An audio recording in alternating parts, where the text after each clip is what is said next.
Well, hello everyone. We're back on Author Story. I'm Alexander Lim, your host, and I'm here every week to help tell inspiring stories about authors and their books. Today, I'm very excited to have with us Lian Gouw, the author of the book Only a Girl. So, Lian, welcome to our show. It's a great pleasure to have you with us today. Well, thank you for the interview. It always helps to get exposure as an author. Oh, it sure does. It sure does. So for our listeners out there, Lian is a wonderful young-minded lady, originally from Indonesia, who has lived through events that most of us have only read about in history books, but who does fairly well in this modern internet age, as you will witness in this program. So Lian, let's not keep our audience in suspense. Please tell us a little bit about yourself and your background. I come from Indonesia. I was born and raised in Indonesia. I moved to the United States in the early 60s. I am today 80 years old, and that's why Alvin was referring to this modern age. Okay. I have always loved to write. As a teenager, I won several essay competitions. I was raised during Indonesia's colonial time, so I have a Dutch education. But then life took over, and I had to put my writing on hold until I was in my 60s. I then came back to my writing and I went back to school because by that time, my environment had changed from a Dutch environment, a Dutch/Indonesian. I lived in Indonesia, but I was raised and educated Dutch, to an all-English environment. And while I spoke English fluently thanks to my Dutch education, it is different. Knowing a language, speaking it, being able to read it doesn't mean you can write, especially not writing for publication. And that has always been my dream. I don't know where it came from other than I love to write and I love to read. And I always wanted to have a novel published ever since I was a kid. So I went back to school, and then I learned to be a writer. So going to the creative writing programs of many places, working with quite a few very good editors, and there was Only a Girl in 2009. Okay. All right. So tell us about your book then, Only a Girl. What's it all about? Only a Girl is a story about the relationship of women in a family. Okay. And in that, it is universal because it is of interest, in my opinion, to women of 3 generations and to the dynamics in a family. Where there are grandmothers, there are granddaughters. Where there are mothers, there are daughters. Where there are daughters, there are mother-in-laws. So, you know, it is a very intricate dynamics that are in whatever families. And in today's world, where we have globalization, immigration, and so on and so forth, it becomes even more complicated as people of different places and different cultures unite in marriage and have offspring. So that is one thing. In particular, the book seems to have taken off in the circles of the Chinese Indonesian. The Indonesian community has many layers. One of the more prevalent layers is the Chinese community. And what I have found a lot is that a lot of my readers have come back to me and said, now I understand why my parents are doing this or that, Okay. thinking this or that. And thank you. I have found many questions, answers to my questions. Right. And that makes me feel good if, a youngster or a young adult comes to me, and in Indonesia, the custom is to call someone like me either Oma or Tante, which is auntie or grandma, Oh, okay. and they come and they say, Tante, sekarang aku mengerti. Okay. Which means, oh gosh, auntie, now it comes clear. I see. Then I think, okay, I've been pounding on 350 pages, and it does make sense. Thank you. All right, fantastic. So I understand that you first wrote this book originally in English, Correct. and it got translated back to Bahasa Indonesia. Am I correct? Correct. Okay. So why did you choose to write the book out originally in English and then get it translated to Bahasa Indonesia rather than doing it in Indonesian and then translating it to English? Alvin, I am a sad product of colonialization. Okay? Okay. Until I was 60 years plus old, I did not know my own language, which is Indonesian. I see. My mother tongue is Dutch. I see. Okay. And if you care to study a little bit of history, we do not have time to go into that aspect. You will understand why. It was survival. Until 2011, I could not speak Indonesian. I see. Bahasa Indonesia was a foreign language to me. I see. Okay.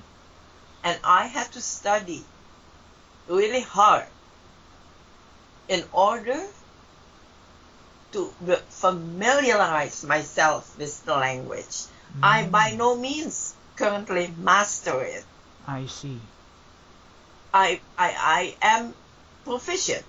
I can speak in Bahasa Indonesia. I can lecture in Bahasa Indonesia. All right.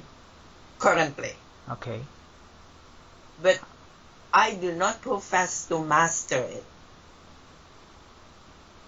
I see. So I guess this is this is interesting for me because this is one aspect of colonialization that I'm I'm not aware of. I don't remember reading about this in history books. No, you will not. And that is for me doing my work now, and I will hold further explanation until we get into the part where you talk to me as a publisher. Right. Working with historical novels of Indonesia is a wake-up call every time I am working on a new title. Right. And the stories that come up need to be put into the light.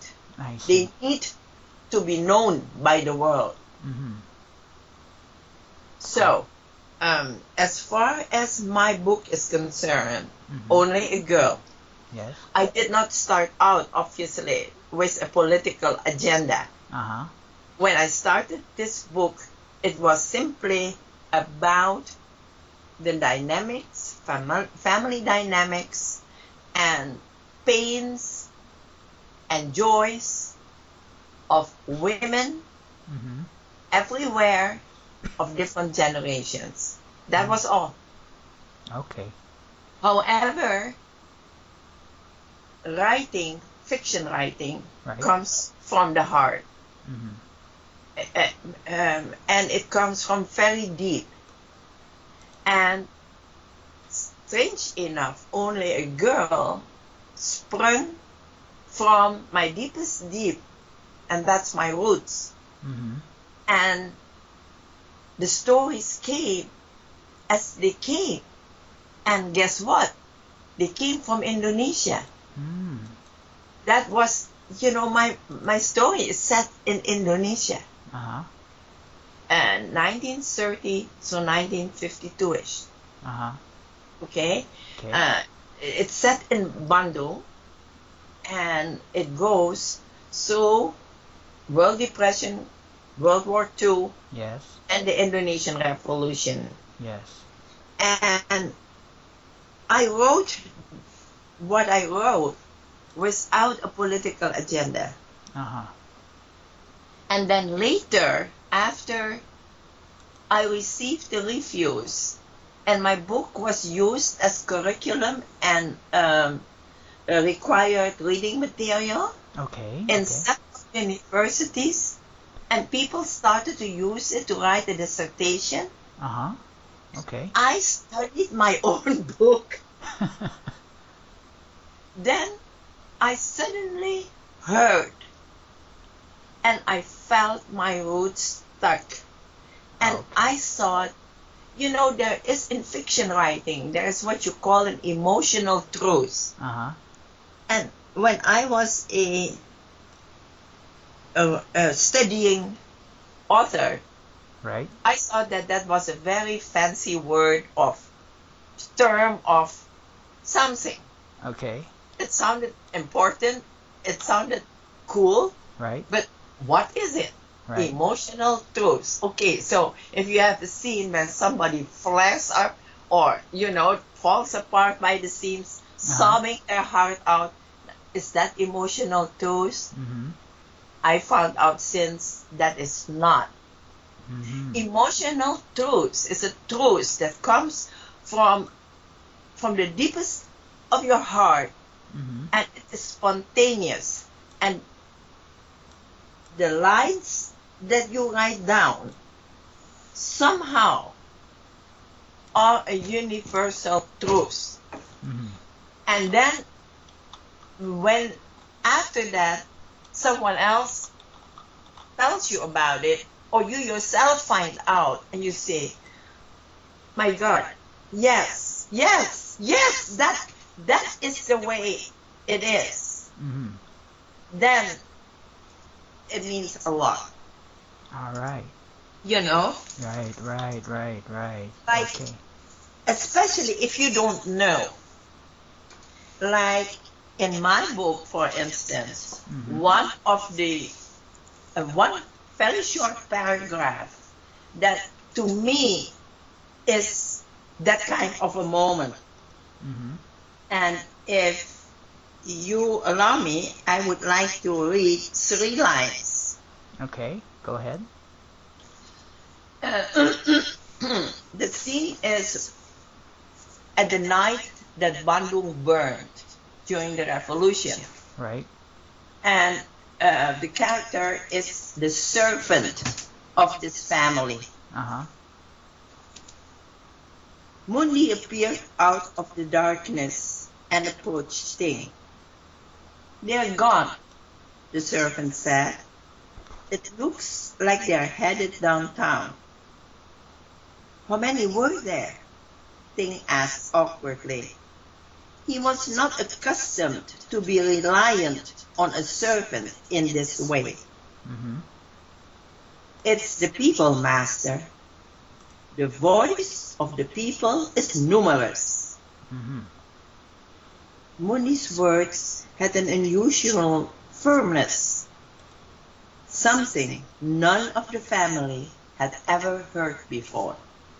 You see, I had no clue about the revolution as far as what it meant for the Indonesian people. Mhm.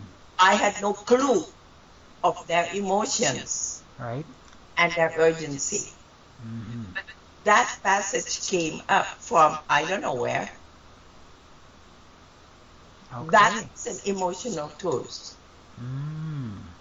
Interesting. Interesting. You know, the voice of this native servant Right. and the situation as described in that short paragraph Yes. is the truth. That Mm. is the way people live. Right. Right. And the cry and the statement of this servant saying, the voice of the people is multimus. Right. That is a truth. Right. Right. And for me, at the point in my life at that time, to come with that, to be able to pull that, that's my roots talking to me. Right. Wow. Interesting. That's rather deep. It is. Yeah. Okay. As someone ever told me, asked me, why don't you write books Okay. that are fun? And I said, because it's not worth my time or my energy to just write jokes. Right. Right. Okay. All right. I got that. So, Lian, let's go in a little bit into the publishing aspect. To the publishing aspect here. A lot of the people who've been interviewed in AuthorStory to date have been authors. You own a publishing company now. Is that correct? That's correct. All right. Cool. So I just like to go a little into what it's like as a publisher. So first off, what made you decide to become a publisher? Why didn't you just stick to being an author?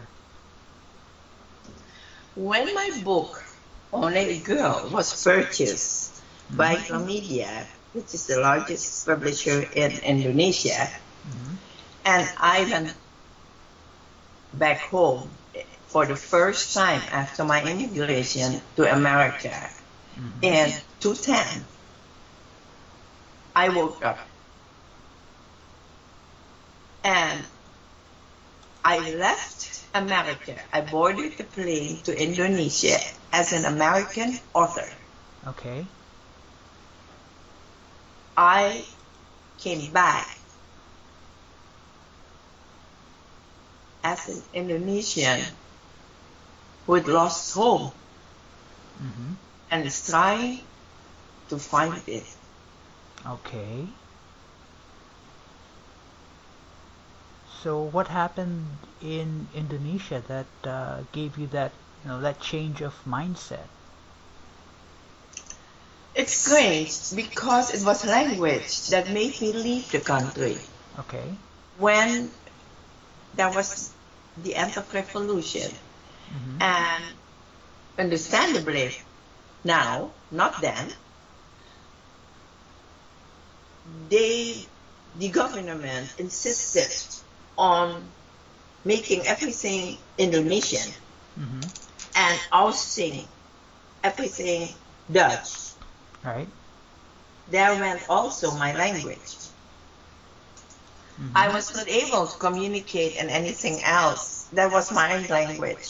And when they started burning Indonesian books and they started putting the kibosh on anything Dutch, it was like they ripped my tongue out. Okay. And they silenced my mind. I couldn't live with that. I left. Okay. No, but what made you decide to become a publisher? I mean, why did you...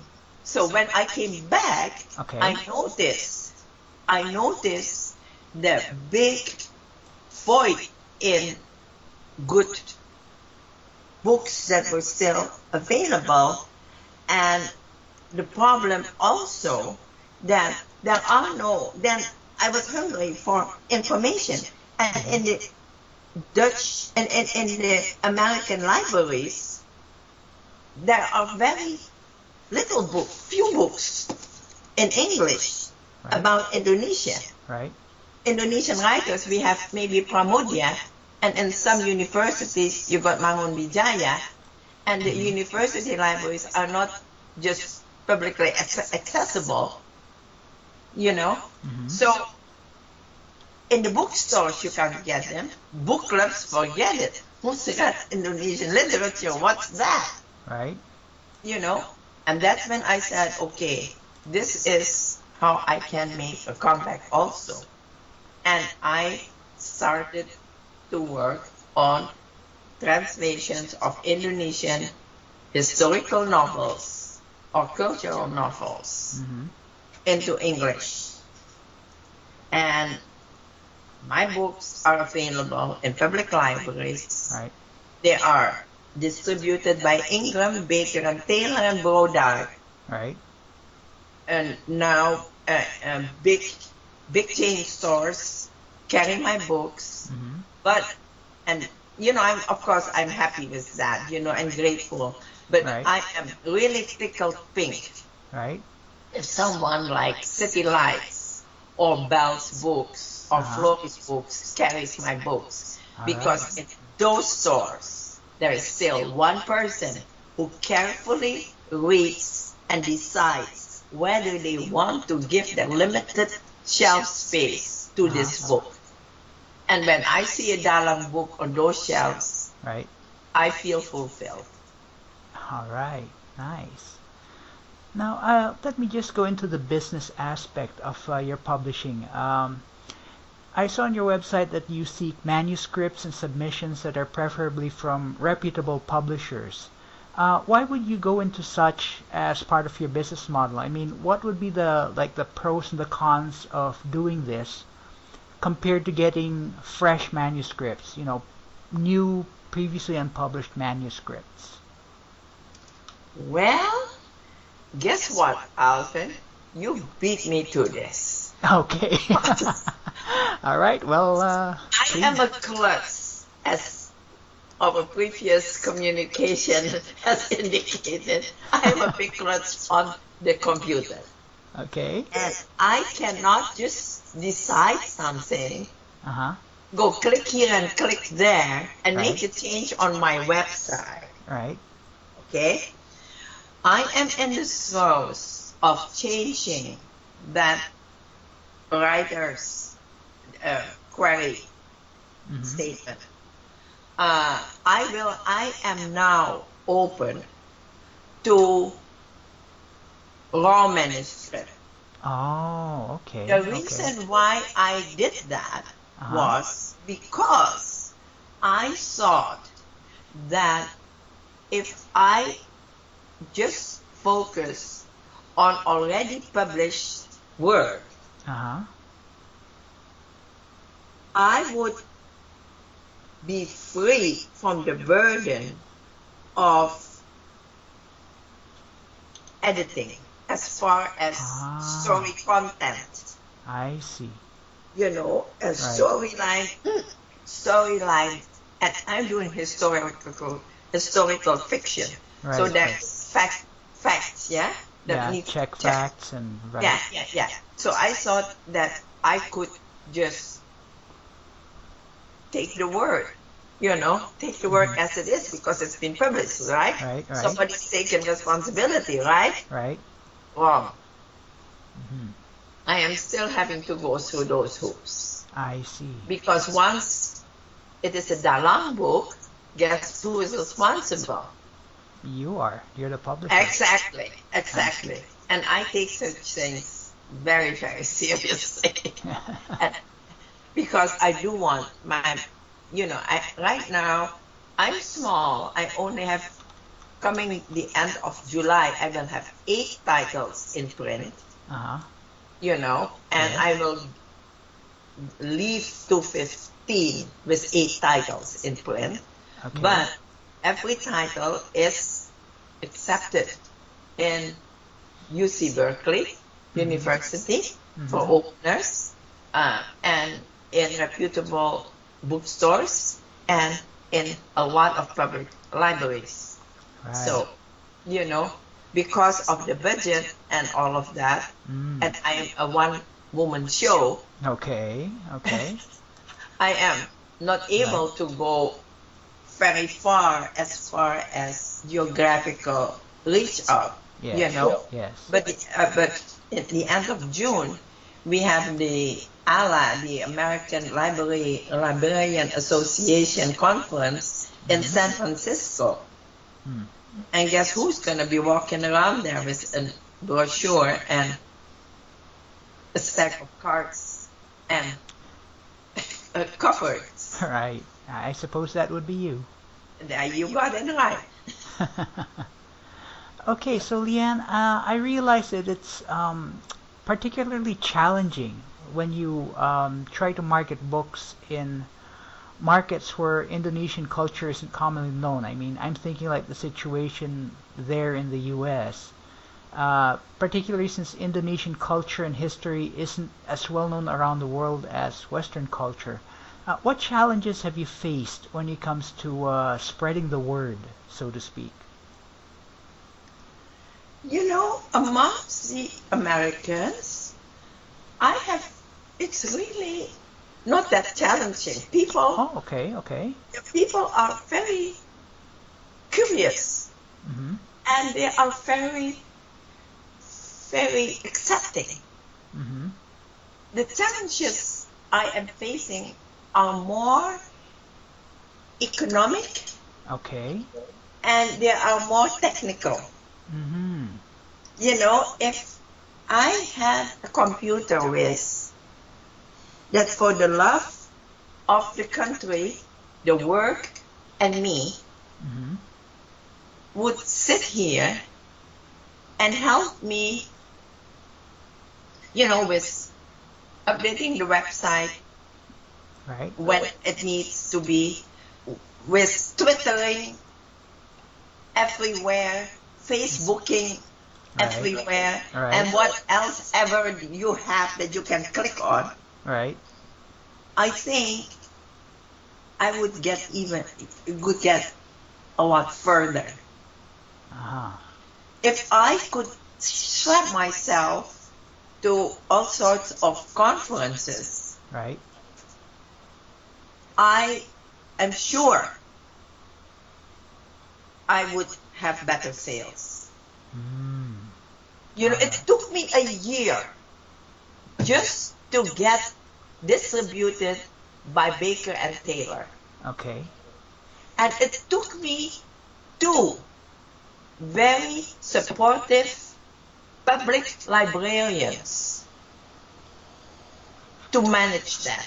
Mm-hmm. Because, you know, today, very seldom you get to speak with someone anymore. It's Right. all clicks and buttons. Yes, And if you yes. don't click on the right button, you are not getting anywhere. Right, right, right. You know, and it was these 2 librarians that had someone to talk to because Baker and Taylor wants to sell to them, Okay. right? Right. So that's different, Uh-huh.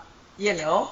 And so they said, hey, listen, you better get a hold of her because we want her books. Okay, okay. And that's how then I managed, because then they would talk to me, walk me through it. Uh-huh.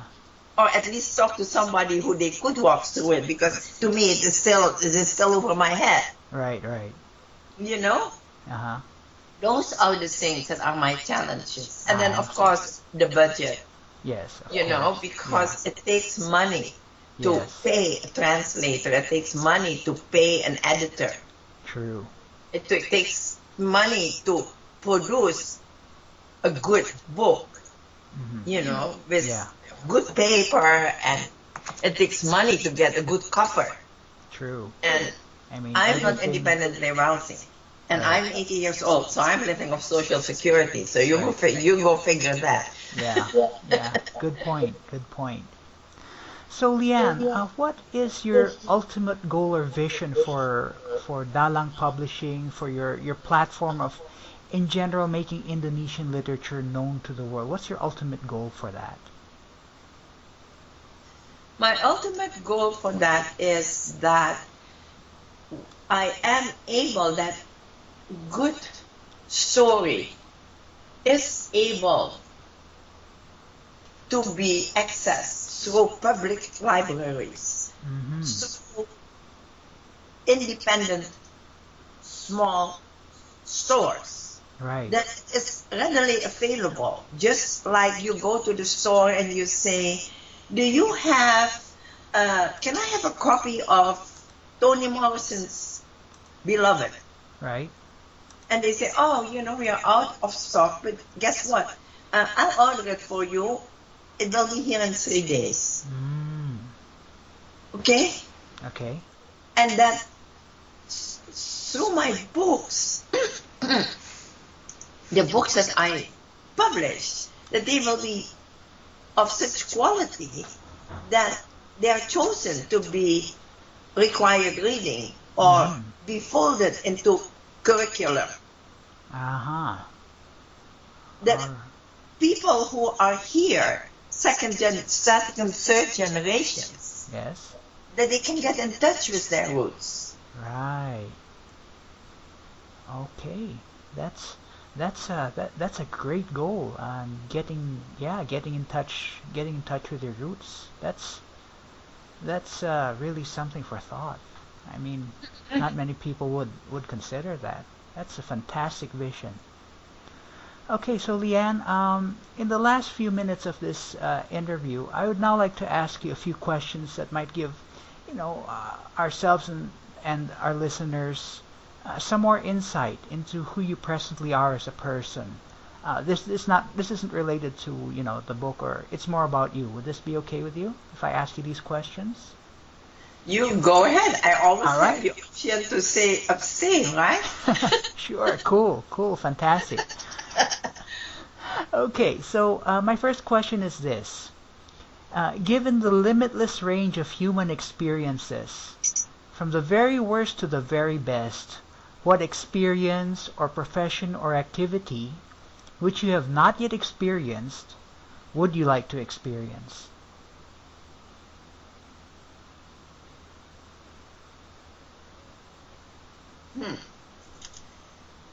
That's a tough one. Okay. Because in the range from good to bad, Right. I would say on the good side is Right. compassion. Mm-hmm. And I definitely have experienced that. Mm-hmm. And on the bad side is greed. Greed. Okay. And I definitely have experienced that. Okay. So I don't know if you say not experienced, that makes it difficult. Okay. All right. I got that. Okay. So my next question, actually my last question here is, if you could choose one particular age or age range of your life, age range meaning like your 20s, your 40s, 58 to 63, something like that, past, present, or future, to stay in forever, what would it be and why? It would be now. Now, okay. Yes. Why is that? Because I think that these are my richest years. I have lived long enough to gain insight and experience that is worth sharing. Okay. There's always things to do. I'm not finished. Right. And I hope to die being not quite finished. All right. Okay. Because once you are finished, I think there is no more reason to take up space and use up oxygen. All right. Okay, I got that. Okay, so in closing, the book is Only a Girl. The author is Lian Gouw. You can visit her website at Dalang Publishing. That's DALANGPUBLISHING, dalangpublishing.com. So Lian, I wish we could chat a bit more, but we're a little out of time now. So thank you very much for your time. Thank you very much for being on our show. I'm sure a lot of our listeners and were inspired by your story and vision, especially our viewers from Indonesia. Terima kasih banyak, Lian. Sama-sama.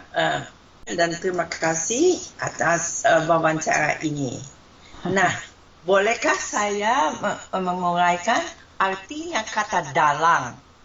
Dalang. Okay. Dalang. All right. Dalang is the Indonesian word for master storyteller. Oh, all right. I got that.